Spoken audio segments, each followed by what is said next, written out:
विद्यार्थी भाइ बहिनीहरू, यहाँहरूलाई आजको कक्षामा हार्दिक स्वागत छ। विद्यार्थी भाइ बहिनीहरू, हामीले आजको कक्षामा सामाजिक अध्ययन तथा मानव मूल्य शिक्षा विषयको एकाइ 4 मा रहेको सामाजिक समस्या र समाधान शीर्षक अन्तर्गत हामीले विवाद भन्ने पाठको बारेमा छलफल गर्नेछौँ। विद्यार्थी भाइ बहिनीहरू, यहाँहरूले यस इकाइमा सामाजिक समस्या र समाधानका बारेमा योभन्दा अघिल्ला कक्षाहरूमा छलफल गरिसक्नु भएको छ। विद्यार्थी भाइ बहिनीहरू, सामाजिक समस्या भनेका यस्ता किसिमका समस्याहरू हुन् जसले हाम्रो समाजको विकासमा बाधा अडचन ल्याउँछन्। यी जति धेरै सामाजिक समस्याहरू हुन्छन् त्यति नै हामीलाई समाजको विकास गर्नको लागि अप्ठ्यारो हुन्छ। तपाईहरुले यस विषयमा यो पाठभन्दा अघिल्लो पाठहरूमा अध्ययन गरिसक्नु भएको छ, छलफल गरिसक्नु भएको छ। यी सामाजिक समस्याहरूलाई हामीले हटाउनु पर्दछ। सामाजिक समस्या समाधान गर्नको लागि हामी आफ्नो तर्फबाट जिम्मेवार हुनुपर्दछ। यो हामी सबैको कर्तव्य पनि हो। सामाजिक समस्याहरू विभिन्न किसिमका हुन्छन्। जस्तै हाम्रो समाजमा अन्धविश्वास छ। अन्धविश्वास पनि सामाजिक समस्या हो।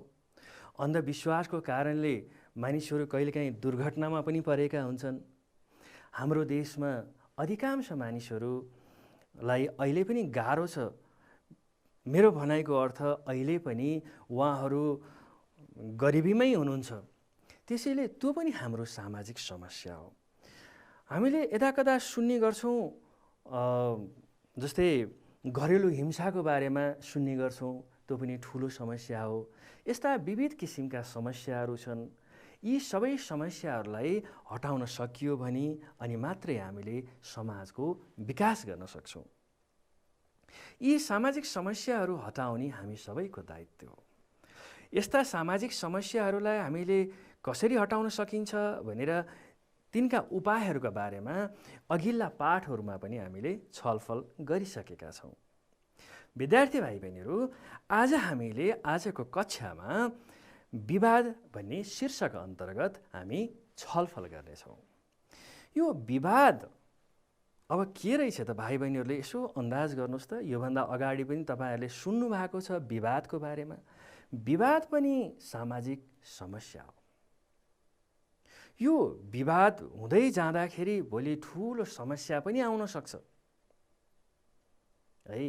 ल विद्यार्थी भाइ बहिनीहरू, आजको शीर्षकतर्फ हामी लागौँ है त। आजको पाठतर्फ हामी लागौँ है त। अब यो विवादको बारेमा हामीले अध्ययन गर्नुभन्दा पहिला केही घटनाहरूको बारेमा छलफल गरौँ है त।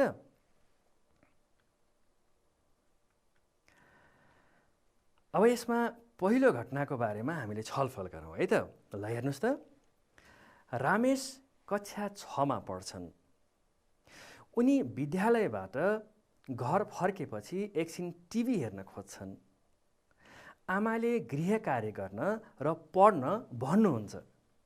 यो कुरा उनलाई मन पर्दैन। त्यसैले आमा र रामेशको विचार मिल्दैन। विचार नमिलेपछि दुवैजनालाई रिस उठ्छ र विवाद सिर्जना हुन्छ। यो घटनामा हेर्नुहोस् त, रामेश छन् कक्षा 6 मा पढ्ने विद्यार्थी। अनि विद्यालयबाट घर फर्किने बित्तिकै उनलाई टिभी हेर्न मन लाग्छ। टिभी हेर्न खोज्छन्। अनि आमाले के भन्नुहुन्छ भन्दा, पहिला गृह कार्य गर अनि पढ्न पनि पढ अलिअलि, त्यस पछाडि मात्रै टिभी हेरौँला नि भनेर आमाले भन्नुहुन्छ। तर उनलाई यो कुरा मन पर्दैन। उनलाई पहिला टिभी नै हेर्न मन लाग्छ। अनि त्यो दुवैजनाको त विचार मिलेन। आमाको विचार एउटा भयो, छोराको विचार अर्को भयो। अनि त्यो विचार नमिले पछाडि दुवैजनालाई रिस उठ्छ। अनि त्यो रिस उठे पछाडि विवाद सिर्जना हुन्छ। अब अर्को घटनाको बारेमा हामी छलफल गरौँ है त।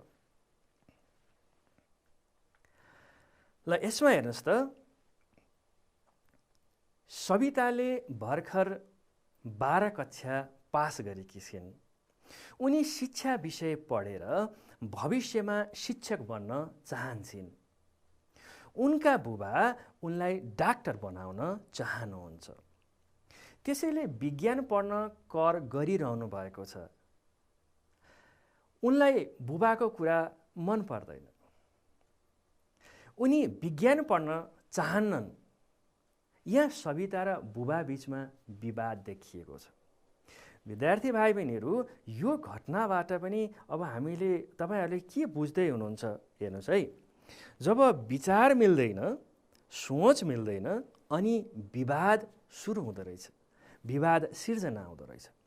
यो घटनामा हामीले के देख्यौँ त भन्दा, सविताले भर्खरै 12 कक्षा पास गरेकी छिन्। उनी भोलि पर्सि गएर भविष्यमा उनी शिक्षक बन्न चाहन्छन्। तर उनको बुवाको इच्छा के छ त भन्दा, छोरीलाई विज्ञान पढाएर डाक्टर बनाउने बुवाको इच्छा छ। अब भनेपछि त दुईजनाको त विचार मिलेन। एउटाको सोच एउटा, अर्कोको सोच अर्को। अनि कुरा नमिलिसके पछाडि विवाद देखिएको छ। यहाँ अर्को एउटा घटना पनि हेरौँ है त। यो घटनामा के छ त भन्दा, श्री मातृभूमि माध्यमिक विद्यालयका विद्यार्थीहरू अवलोकन भ्रमणका विषयमा छलफल गरिरहेका थिए। विद्यार्थी भाइ बहिनीहरूले बुझ्दै हुनुहुन्छ है मैले भनेको कुरा है। श्री मातृभूमि माध्यमिक विद्यालयका विद्यार्थीहरू अवलोकन भ्रमणका विषयमा छलफल गरिरहेका थिए। सम्झनाले परीक्षा नजिक आएको कारणले परीक्षापछि भ्रमणमा जाने प्रस्ताव गरेकी थिइन्। सन्तोषले परीक्षालाई भ्रमणले असर नगर्ने जिद्दी गरे। सम्झना र सन्तोषको विवाद भयो। यी दुईजनाको बीचमा बुझाइको कमीले विवाद बढ्यो। यो घटना पनि यहाँहरूले बुझ्नुभयो है। विद्यार्थीहरू अब अवलोकन भ्रमणको लागि चाहिँ नि विद्यालयबाट जाँदैछन्। अनि सम्झनाले के भनिन् त भन्दा, अहिले नजाउँ न, पछि जाउँ, अहिले फेरि हाम्रो परीक्षा पनि आउँदैछ, पहिला परीक्षा राम्रो गरौँ, त्यस पछाडि फेरि अध्ययन अवलोकन भ्रमणमा जाउँला। तर सन्तोषले के भने, होइन अहिले जाउँ न भने उनले। कुरा मिलेन नि त। हो, कुरा नमिले पछाडि अनि फेरि विवाद भयो। अर्को एउटा अन्तिम घटना फेरि हेरौँ है त।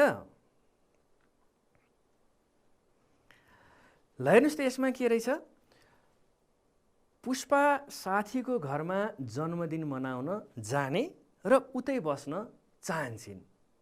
तर उनका बाआमालाई घर बाहिर बस्न जाने कुरामा चित्त बुझेन। पुष्पा र बाआमाका बीचमा विवाद भयो। दुवै पक्षको कुरा सुनेपछि काकाले यस विवादको समाधान निकाल्नुभयो। अब बाआमाले पुष्पालाई साथीको जन्मदिन मनाउन जान दिने र पुष्पा पनि साँझ छिट्टै घर फर्किने निर्णय भयो। दुवै पक्षले जितको महसुस गरे। काकाले यहाँ मध्यस्थकर्ताको भूमिका निर्वाह गर्नुभयो। ल विद्यार्थी भाइ बहिनी हेर्नुहोस् है, यो घटना यसमा अलि धेरै कुराहरू समेटिएको छ। तपाईलाई फेरि छोटोमा भन्छु। पुष्पाले के चाहन्छन् भन्दा, पुष्पाको चाहिँ नि साथीको जन्मदिन रहेछ आज। अनि पुष्पाले के भनिन् त आफ्नो बाआमालाई भन्दा, आज म पुष्पाको जन्मदिन मनाउन पुष्पाको घर जान्छु र उतै बस्छु, अनि उतै साथीसँग रमाइलो गर्छु। अनि पुष्पाको बाआमालाई के लाग्यो त भन्दा, होइन यो त ठिक भएन, जान त ठिकै हो, तर राति बस्दाखेरि फेरि अब त्यति राम्रो हुँदैन। अनि कुरा मिलेन नि त। पुष्पाले उहीँ बस्न चाहन्छन् जन्मदिनको दिनमा गएर। अनि बाआमाले के भन्नुभयो त भन्दा, गएर उतै बस्ने त चित्त बुझाउनु भएन उहाँहरूले। यो कुरा सुनेपछि अब त्यो समस्या भयो नि त। त्यसमा त्यो समस्याको समाधान गर्नको लागि काका टुप्लुक्क आइपुग्नु भयो। काकाले एउटा समाधान निकाल्नुभयो। उहाँले के भन्नुभयो त भन्दा, ठिकै छ, पुष्पालाई हामीले जन्मदिन मनाउन जान दिउँ, तर पुष्पा पनि साँझमा छिट्टै घर आउनुपर्छ नि। अनि काकाले यो कुरा भनिसके पछाडि दुवै पक्ष खुसी भयो। अनि पुष्पालाई के लाग्यो, म त जान पाएँ, काकाले त मेरो सपोर्ट गर्नुभयो, मेरो पक्ष लिनुभयो, म जान पाएँ। पुष्पा पनि खुसी भइन्। अनि काकाको कुरा सुनेर पुष्पाको आमा बुवा पनि खुसी हुनुभयो। ठिकै छ, छोरी चाहिँ नि अब जन्मदिन, साथीको जन्मदिन मनाउनको लागि गए पनि साँझ त फेरि छिट्टै फर्केर आउँछिन् भनेर त्यो बुवा आमाले पनि जितको महसुस, हाम्रो पक्षमा निर्णय आयो। अनि काकाको यहाँ भूमिका के भयो त भन्दा मध्यस्थकर्ताको भूमिका भनेको दुईवटा विवाद गरिरहेका जुन पक्षहरू हुन्छन् त्यसलाई मिलाउने काम गर्ने मान्छेलाई के भन्छ? मध्यस्थकर्ता हो। विवाद बढ्दै गयो भने त्यसलाई समाधान गर्नको लागि मध्यस्थकर्ताको भूमिका पनि निकै महत्त्वपूर्ण हुन्छ। अनि यो मध्यस्थकर्ताले चाहिँ नि त्यो समाधान निकाल्दाखेरि, समस्याको समाधान, विवादको समाधान गर्दाखेरि दुवै पक्षलाई मर्का नपर्ने गरेर समाधान निकाल्नुपर्छ। ल हेर्नुहोस् त, यहाँ दुवै पक्ष चाहिँ खुसी भयो नि त अन्त्यमा। हो, ल विद्यार्थी भाइ बहिनीहरू, हामीले यहाँ अहिले 4वटा घटनाको बारेमा छलफल गऱ्यौँ। अब हेर्नुहोस् त, अब के होला यसभन्दा पछाडि, अब यहाँहरूलाई के लाग्यो विवाद भनेको के होला? म यहाँ केही प्रश्न लेख्छु है। हामीले 2टा प्रश्नको बारेमा छलफल गरिसकेका छौँ। तपाईहरुले यसको बारेमा अब यसको उत्तर के हुन्छ यहाँहरूले सोच्नु पर्नेछ है।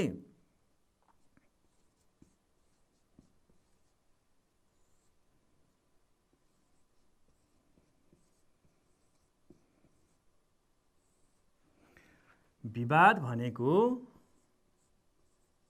के हो? अर्को के रहेछ?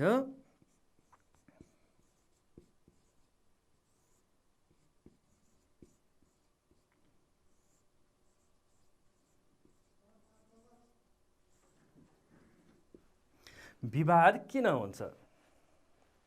यहाँ 2वटा प्रश्नहरू आए। विवाद भनेको के हो र विवाद किन हुन्छ? विद्यार्थी भाइ बहिनीहरू अब यसो सोच्नुस् त, विवाद भनेको के होला? विवाद किन हुन्छ होला? विवादको अर्थ के होला? तपाईहरुले सोच्नु भयो? हामीले भर्खरै 4वटा घटनाको बारेमा हामीले छलफल गर्यौं नि। यहाँबाट तपाईहरुले निष्कर्षमा आइसक्नु भएको छ होला। विवाद भनेको के हो? विवाद किन हुँदो रहेछ? ल अब हामीले विवादको अर्थको बारेमा हामी चर्चा गर्छौं है त। ल मैले यो चाहिँ यसलाई मेट्छु है। अब हामी विवादको अर्थको बारेमा हामी चर्चा गर्छौं।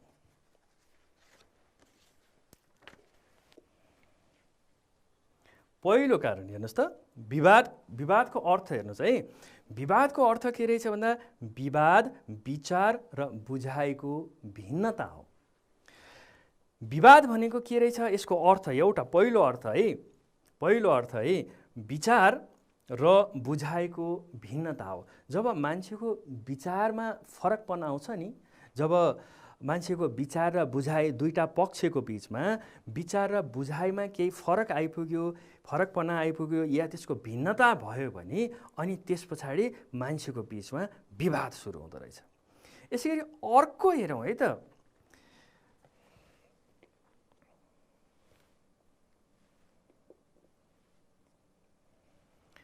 विवाद भनेको के रहेछ अर्को भन्दा विवाद द्वन्द्व सिर्जना गर्ने कारण हो। विवाद यदि समयमै समाधान गरिएन भने र विवाद बढ्दै गयो भने यसले द्वन्द्व सिर्जना गर्छ है। विवादको अर्को अर्थको बारेमा हामीले कुराकानी गर्यौं। अब फेरि अर्को कुराकानी गर्छौं है त।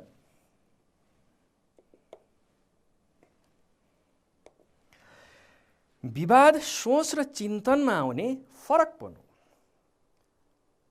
मानिसहरूको बीचमा जब उनीहरूको सोच र उनीहरूको चिन्तनमा केही फरक पर्यो, एउटाले सोचेको एउटा कुरा, अर्कोले सोचेको अर्को कुरा भयो भने विवाद हुँदो रहेछ। अनि अर्को चाहिँ के रहेछ यसको अर्थ हेरौँ है त।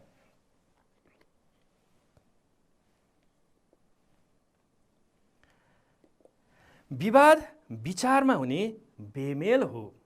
विचारमा दुईटा पक्षको जुन विचार हुन्छ त्यसमा मेल खाएन, मेल भएन, अर्थात् बेमेल भयो, फरक आयो भने त्यो पनि विवाद रहेछ। विवादको अर्थको बारेमा हामीले चर्चा गर्दैछौँ है अहिले। यसै गरी अर्को छ यहाँ, विवाद भन्नाले हामीले के कुराहरू बुझ्छौँ भन्दा विवाद भनेको भनाभन, विवाद भनेको कलह, विवाद भनेको झगडा। तपाईहरुको साथीहरुसँग कहिल्यै विवाद भएको छ? हो, जब हाम्रो बीचमा विचार मिल्दैन, जब हाम्रो बीचमा बुझाइ मिल्दैन, त्यसमा फरक आउँछ, त्यस पछाडि विवाद हुन्छ। यो विवाद चाहिँ नि बढ्दै बढ्दै गयो भने त्यसले द्वन्द्व निम्ति आउँछ। द्वन्द्व पनि समयमै समाधान हुन सकेन भने ठुलो ठुलो दुर्घटनाहरू हुन सक्छन्, ठुला ठुला घटनाहरू, युद्ध हुन सक्छ, धेरै धनजनको नोक्सानी हुन सक्छ। त्यसैले विवाद समयमै समाधान गर्नुपर्छ। अब अर्को शीर्षकमा लागौँ है त हामी। विद्यार्थी भाइ बहिनीहरू, अब विवादको अवधारणाको बारेमा हामी चर्चा गरौँ है त। विचार र बुझाइमा भिन्नता आउँदा व्यक्ति व्यक्ति बीच, समूह समूह बीच, समुदाय समुदाय बीच, सङ्घ संस्था बीच पनि विवाद हुन सक्छ। विवाद भनेको व्यक्ति व्यक्तिमा मात्रै सीमित पनि हुँदैन, व्यक्ति व्यक्तिको बीचमा पनि हुन्छ, समूह समूहको बीचमा पनि हुन्छ, समुदाय समुदायको बीचमा पनि हुन्छ, सङ्घ संस्थाको बीचमा पनि हुन्छ, अझै ठुला ठुला विवादहरू त देश देशको बीचमा पनि हुन्छ। अनि विवाद परिवारका सदस्यहरू बीचमा पनि हुन्छ। विवाद कक्षा कोठामा हुन्छ, खेल मैदानमा हुन्छ, कार्यालयमा हुन्छ, घरमा पनि हुन सक्छ, धेरै ठाउँमा विवाद हुन सक्छ। विवाद समाधान गर्नको लागि अर्थात् विवाद समाधानमा दोहोरो सञ्चार, यहाँ एउटा महत्त्वपूर्ण कुरा छ है। दोहोरो सञ्चार, समभाव र सकारात्मक सोचको भूमिका महत्त्वपूर्ण हुन्छ। यो दोहोरो सञ्चार भनेको आपसमा कुराकानी गर्ने कि दुईवटा पक्ष हुन्छ नि विवाद गर्ने, दुईटा पक्षको बीचमा सञ्चार हुनुपर्छ, कुराकानी हुनुपर्छ, छलफल हुनुपर्छ, हो त्यो अन्तर्क्रिया हुनुपर्छ, त्यसलाई हामीले दोहोरो सञ्चार भन्छौँ। अब दुईवटा पक्ष छ, एउटालाई चित्त बुझाएको छैन, अर्कोलाई चित्त बुझाएको छैन, यतिकै बस्यो भने त विवाद समाधान हुँदैन। त्यसको लागि के गर्नुपर्छ? दोहोरो सञ्चार गर्नुपर्छ, कुराकानी गर्नुपर्छ। समभाव भनेको अर्काको भावना बुझ्ने किसिमको मन हुनुपर्छ। समभाव भनेको उसको पीडा पनि मेरो जस्तै हो, उसको खुसी पनि मेरो जस्तै हो भनेर अर्काको दुःख सुखमा पनि आफूले साथ दिने त्यस्तो किसिमको भावना हो कि। अर्कालाई पीर मर्का पर्छ कि भनेर त्यो हामीले मनमा राखेर केही व्यवहार गऱ्यौँ भने त अर्काको चित्त दुखाउँदैनौँ, विवादै हुँदैन। हो, यसै गरी सकारात्मक सोच हुनुपर्छ। सकारात्मक सोच भयो भने पनि विवाद समाधान हुन सक्छ।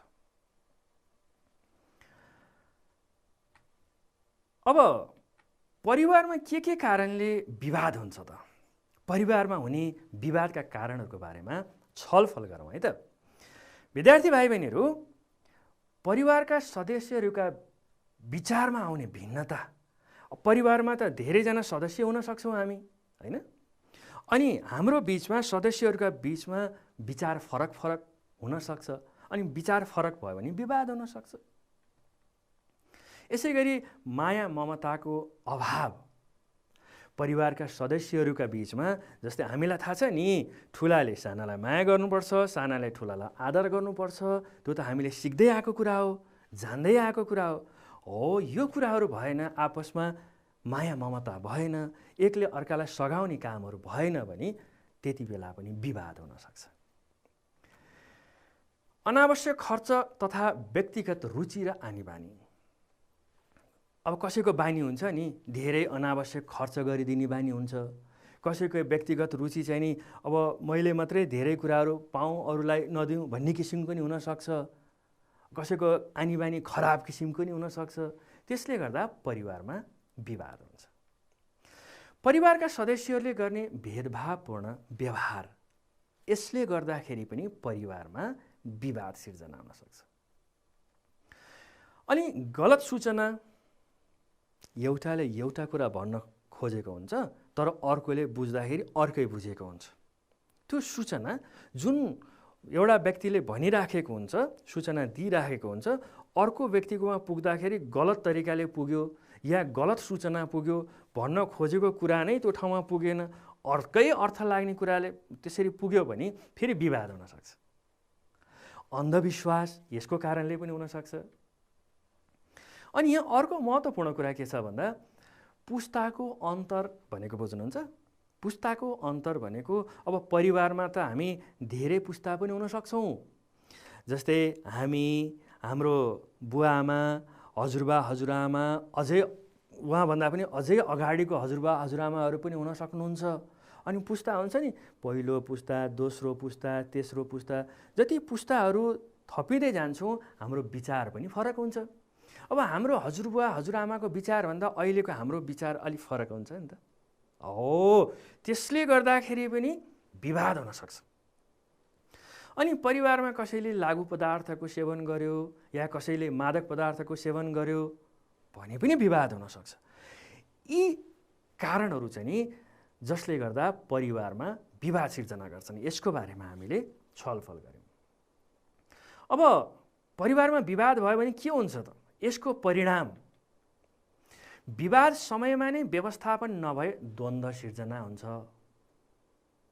विवाद समाधान भयो भने द्वन्द्व हुन्छ परिवारमा। यसले झैझगडा हुन सक्छ परिवारमा। परिवारमा झैझगडा भयो भने परिवार नै छिन्न भिन्न पनि हुन सक्छ। परिवार छिन्न भिन्न भयो भने त परिवारका अरू सदस्यहरू हुन्छ नि, बालबालिकालाई कसले हेर्ने, वृद्ध वृद्धालाई कसले हेर्ने, अशक्त व्यक्तिहरूलाई कसले हेर्ने, त्यो परिवार नै टुटफुट हुन्छ। त्यसैले परिवारमा कुनै किसिमको विवाद भयो भने समयमै यसको समाधान निकाल्नुपर्छ। विद्यार्थी भाइ बहिनीहरू, अहिलेसम्म हामीले के कुराको बारेमा हामीले छलफल गऱ्यौँ भनेर एकचोटि हेरौँ है त। विद्यार्थी भाइ बहिनीहरू, अहिलेसम्म आजको कक्षामा हामीले के कुराको बारेमा छलफल गऱ्यौँ भन्दा सबैभन्दा पहिला विवाद भनेको विचार र बुझाइको भिन्नता हो भनेर हामीले चर्चा गऱ्यौँ। यसै गरी एक आपसमा विचार र बुझाइमा फरक परेमा विवाद हुन्छ भन्ने कुराको पनि हामीले छलफल गऱ्यौँ। यसै गरी विवाद व्यक्ति व्यक्तिबीच, समूह समूहबीच, समुदाय समुदायबीच, सङ्घ संस्थाबीच पनि हुन सक्छ भनेर यस विषयमा चर्चा गऱ्यौँ। विवाद कक्षा कोठामा हुन सक्छ, खेल मैदानमा हुन सक्छ, घरमा हुन सक्छ, कार्यालयमा पनि हुन सक्छ। यसै गरी विवाद समयमा नै व्यवस्थापन नभए द्वन्द्व सिर्जना हुन्छ भन्ने कुरामा हामीले चर्चा गऱ्यौँ। र विवाद समाधानमा दोहोरो सञ्चार, समभाव र सकारात्मक सोचको भूमिका महत्त्वपूर्ण हुन्छ भनेर हामीले आजको कक्षामा अहिलेसम्म चर्चा गऱ्यौँ। विद्यार्थी भाइ बहिनीहरू, यी त थिए अहिलेसम्म हामीले आजको कक्षामा चर्चा गरेका विषयवस्तुहरू। अब यहाँहरूलाई म केही प्रश्नहरू राख्छु। आजको कक्षामा हामीले अहिलेसम्म छलफल गरेका विषयवस्तुबाट यहाँहरूलाई केही प्रश्नहरू राख्छु। पहिलो प्रश्न छ, विवाद भनेको के हो? विवाद किन हुन्छ? विवाद कसको बिचमा र कहाँ हुन्छ? परिवारमा हुने विवादका कारणहरू के हुन्? परिवारमा हुने विवादको परिणाम के हुन सक्छ? विद्यार्थी भाइ बहिनीहरू, यहाँहरूले यी प्रश्नका उत्तरहरू मलाई लाग्छ थाहा पाइसक्नु भएको छ। अब हामी यस पछाडि फेरि आजको यस पाठलाई निरन्तरता दिँदैछौँ।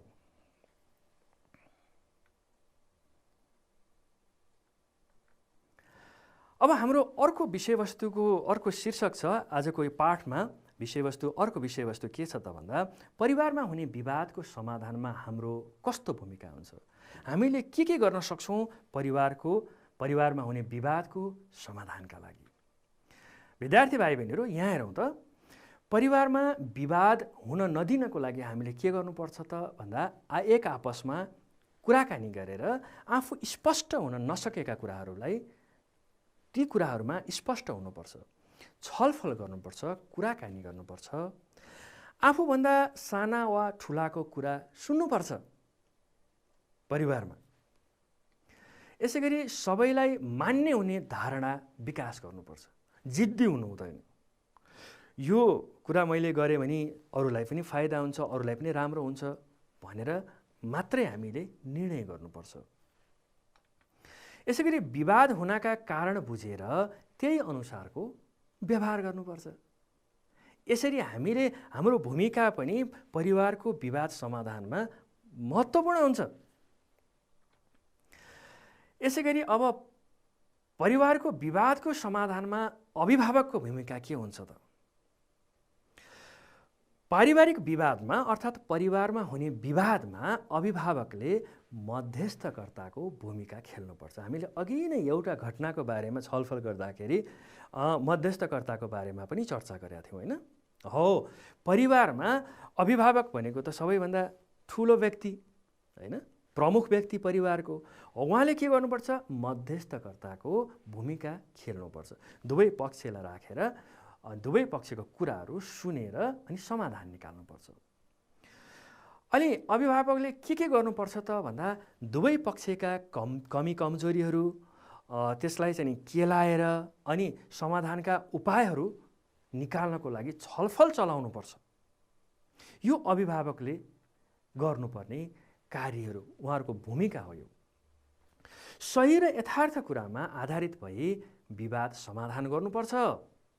यथार्थ कुरामा वास्तवमा भएको के रहेछ त्यो बुझेर मात्रै, सत्य तथ्य बुझेर मात्रै समाधान निकाल्नुपर्छ।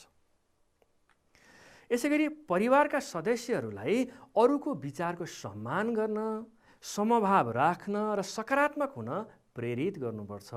अभिभावकले राम्रो कुराहरू सिकाइयो भने त अनि अरू सदस्यहरूले पनि त राम्रो कुरा सिकिन्छ, होइन? सकारात्मक हुनको लागि, विवाद खडा नगर्नको लागि, विवाद सिर्जना नगर्नको लागि अभिभावकले अरू सदस्यलाई प्रेरित गर्नुपर्छ।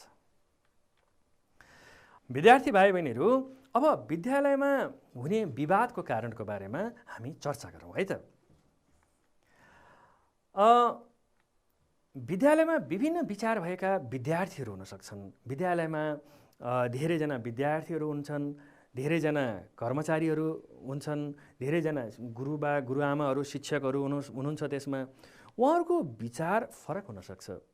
धेरैजना हुँदाखेरि त धेरैजनाको आफ्नो आफ्नो विचार हुन्छ नि त। हो, यसको कारणले विद्यालयमा विवाद सिर्जना हुनसक्छ।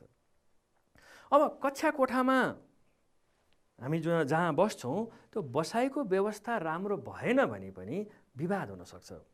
अब म कसैको सिटमा गएर बसेँ भने त्यहाँ त्यो जसको सिट हो उसलाई चित्त नबुझ्न सक्छ, अनि फेरि विवाद हुनसक्छ। अब यसै गरी सह तथा अतिरिक्त क्रियाकलापमा सहभागिताको सम्बन्धमा पनि चित्त नबुझ्न सक्छ।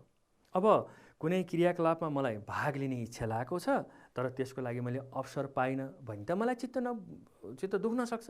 चित्त बुझेन भने फेरि विवाद हुनसक्छ। यो पनि एउटा विद्यालयमा विवाद सिर्जना गर्ने कारण हो। अब कक्षा तथा विद्यालयको नेतृत्व गर्ने विषयमा कुरा नमिल्नु। अब मलाई कक्षाको विद्यार्थीको नेता बन्ने इच्छा लागेको छ, कक्षाको चाहिँ नि मोनिटर बन्न इच्छा लागेको छ, म चाहिँ नि विद्यालयको चाहिँ नि विद्यार्थी नेता बन्ने इच्छा लागेको छ, तर त्यस विषयमा अरूलाई पनि त इच्छा लागेको हुनसक्छ। अनि हाम्रो विचार मिलेन भने विवाद हुनसक्छ। अब खेलकुदका साधन र खेलकुदमा सहभागिताका सम्बन्धमा पनि विचार मिलेन भने विवाद हुनसक्छ। यी त भए विद्यालयमा हुने विवादका कारणहरू। अब त्यो विवादलाई त फेरि हामीले समाधान गर्नु पर्यो। अब विद्यालयमा हुने विवादको समाधानमा शिक्षकको कस्तो भूमिका हुन्छ यसको बारेमा चर्चा गरौँ है त। सबैभन्दा पहिला शिक्षकले के गर्नुपर्छ त भन्दा शिक्षकले विद्यालयमा हुने विवादको समाधानको लागि मध्यस्थकर्ताको भूमिका निर्वाह गर्नुपर्छ। विद्यार्थीहरूको बीचमा विवाद भयो भने दुवै पक्षलाई बोलाएर छलफल गरेर अनि त्यसको समाधान निकाल्नुपर्छ। यसै गरी कक्षा कोठामा बसाएको उचित व्यवस्थापन गर्नुपर्छ। यो त अझै प्रमुख जिम्मेवारी कक्षा शिक्षकको। खेलकुदका सामग्रीहरू आलो पालो गरेर वितरण गर्नुपर्छ। सबैले अवसर पाउनु पर्यो नि त। एउटाले मात्रै खेलेर पनि भएन, सबैले चाहिँ खेल्न पाउनु पर्यो। त्यसैले पालो पालो गरेर वितरण गर्नुपर्छ। सह तथा अतिरिक्त क्रियाकलापमा सबै विद्यार्थीलाई सहभागी हुने अवसर दिनुपर्छ। यसै गरी मौका नपाएका विद्यार्थीहरूलाई मौका दिनुपर्छ शिक्षकले। यसै गरी सहयोगात्मक सिकाइ वातावरण तयार पार्नुपर्छ। विद्यार्थीहरूलाई सिकाउनु पर्यो, आपसमा हामी सहयोग गर्नुपर्छ, मेलमिलाप गर्नुपर्छ भनेर सिकाइसके पछाडि शिक्षकले सिकाएपछि विद्यार्थीहरूले सिक्ने हो। अनि यसरी विद्यार्थीहरूले सिकिसके पछाडि त्यहाँ हुने जुन विवाद छ त्यो समाधान हुन सक्छ। अब शिक्षकको मात्रै भूमिका होइन, विद्यार्थीको भूमिका नि महत्त्वपूर्ण हुन्छ। विद्यालयमा विवाद जो हुन्छ त्यो विवाद समाधानको लागि विद्यार्थीको भूमिका पनि महत्त्वपूर्ण हुन्छ। अब विद्यार्थीले के काम गर्नुपर्छ भन्दा अरूका विचारलाई सुन्ने र सम्मान गर्ने गर्नुपर्छ। आपसी सहयोग र समन्वय गर्ने गर्नुपर्दछ। यसै गरी अनुभव र सिकाइ एक आपसमा आदान प्रदान गर्नुपर्छ। यसै गरी सबैमा समन्वयिक भाव राख्नुपर्छ भनेको कसैलाई पनि अन्याय पर्न दिनु हुँदैन। सबैलाई समान न्याय प्राप्त गर्ने अवसर दिनुपर्छ। यसै गरी छलफल गरेर समाधानको बाटो खोज्नुपर्छ विद्यार्थीले पनि। र सकारात्मक सोच र समभाव राख्नुपर्छ। विद्यार्थीहरूले यति कार्यहरू गरे भने विद्यालयमा हुने विवाद समाधान हुन सक्छ। अहिलेसम्म हामीले छलफल गरेको कुराहरूबाट के एउटा चाहिँ निष्कर्षमा पुग्यौँ भन्दा विद्यालयमा हुने विवादको समाधानमा शिक्षक विद्यार्थी दुवैको भूमिका महत्त्वपूर्ण हुन्छ। विद्यार्थी भाइ बहिनीहरू, अहिले लगभग हामी आजको कक्षाको अन्त्यतर्फ हामी आइसकेका छौँ। अब आजको कक्षामा हामीले कुन कुन विषयमा कुन कुराहरू गऱ्यौँ त, के कुराहरू गऱ्यौँ त, त्यसको बारेमा केही छलफल गरौँ है त, चर्चा गरौँ है त। सबैभन्दा पहिला हामीले विचार र बुझाएको भिन्नतालाई विवाद भनिन्छ भनेर विवादको अर्थ लगायौँ। यसै गरी विवादहरू समयमा नै व्यवस्थापन नभए द्वन्द्व सिर्जना हुन्छ भन्यौँ। यसै गरी द्वन्द्व व्यक्ति समूह यसै गरी समाजहरूका बिचमा पनि सङ्घ संस्थाको बिचमा पनि विवाद हुन सक्छ भन्ने तथ्यको बारेमा हामीले चर्चा गऱ्यौँ। परिवारका सदस्यहरूका विचारमा आउने भिन्नताले परिवारमा विवाद हुन्छ। परिवारमा विवाद हुनुको कारणको बारेमा पनि चर्चा गऱ्यौँ। परिवारका सदस्यहरूको बिचमा हुने उहाँहरूको विचारमा हुने भिन्नताको कारणले विवाद हुन्छ। अनि परिवारमा यो पारिवारिक विवाद बढ्दै गएमा मनमुटाव हुन्छ, झैझगडा हुन्छ, जसले परिवारलाई ठुलो नोक्सान हुन्छ। अनि त्यो ठुलो नोक्सानी भनेको परिवार नै छिन्न भिन्न पनि हुनसक्छ। यसै गरी परिवारमा यस्ता विवादहरू हुन नदिनको लागि एक आपसमा बसेर छलफल गर्नुपर्छ। आफू स्पष्ट नभएका विषयमा छलफल गरेर स्पष्ट हुनुपर्छ। अनि हामीले विवाद समाधान गर्न सक्छौँ। अनि परिवारको विवादमा अभिभावकले कस्तो भूमिका निर्वाह गर्नुपर्छ अरे? मध्यस्थकर्ताको भूमिका निर्वाह गर्नुपर्छ। अनि विद्यार्थीहरूका बिचमा पनि विभिन्न कारणले विवादहरू सिर्जना हुन सक्छन्। कक्षा कोठामा, खेल मैदानमा, हो, विद्यालयको अन्य ठाउँहरूमा विद्यार्थीहरूको बिचमा जुन विचार मिल्दैन, नमिलिसके पछाडि विवाद सिर्जना हुन्छ। अनि त्यो विद्यालयमा भएको विवादलाई समाधान गर्नको लागि शिक्षक र विद्यार्थीको भूमिका महत्त्वपूर्ण हुन्छ। र जहाँसुकै भए पनि विवाद यदि भयो भने विवाद समाधानको लागि दोहोरो सञ्चार, हामीले अघि नै कुराकानी गरेका थियौँ, आपसी छलफल के अन्तर्क्रिया गर्ने के छलफल गर्ने, दोहोरो सञ्चार, समभाव र सकारात्मक सोचले निकै महत्त्वपूर्ण योगदान दिन्छ। यो दोहोरो सञ्चार, समभाव र सकारात्मक सोच भनेको विवाद समाधानको लागि एकदम महत्त्वपूर्ण कुरा हो। विद्यार्थी भाइ बहिनीहरू, आज हामीले विवाद विषयमा छलफल गऱ्यौँ। विवाद शीर्षकको पाठ अन्तर्गत रहेर पाठ प्रस्तुत गऱ्यौँ, छलफल गऱ्यौँ। अब हामी आजको कक्षाको अन्त्यमा आइसकेका छौँ। यहाँहरूलाई म गृह कार्यको लागि केही प्रश्नहरू राख्दैछु। विवाद भनेको के हो? विवाद बढ्दै गएमा द्वन्द्व हुन्छ, यस भनाइलाई पुष्टि गर्नुहोस्। परिवारमा हुने विवाद भन्नाले के बुझिन्छ? परिवारमा हुने विवादका कारणहरू र समाधानका उपायहरू लेख्नुहोस्। कक्षा कोठामा हुने विवादका कारण र समाधानका उपाय चर्चा गर्नुहोस्। र अन्त्यमा विवाद समाधानमा दोहोरो सञ्चार, समभाव र सकारात्मक सोचको महत्त्व उल्लेख गर्नुहोस्। विद्यार्थी भाइ बहिनीहरू, हामी आजको कक्षाको अन्त्यमा आइसकेका छौँ। आगामी दिनहरूमा पनि फेरि अन्य शीर्षक, अन्य पाठहरू अन्तर्गत फेरि हामी उपस्थित हुने नै छौँ। त्यतिन्जेलसम्मको लागि मलाई पनि बिदा दिनुहोस्। नमस्कार।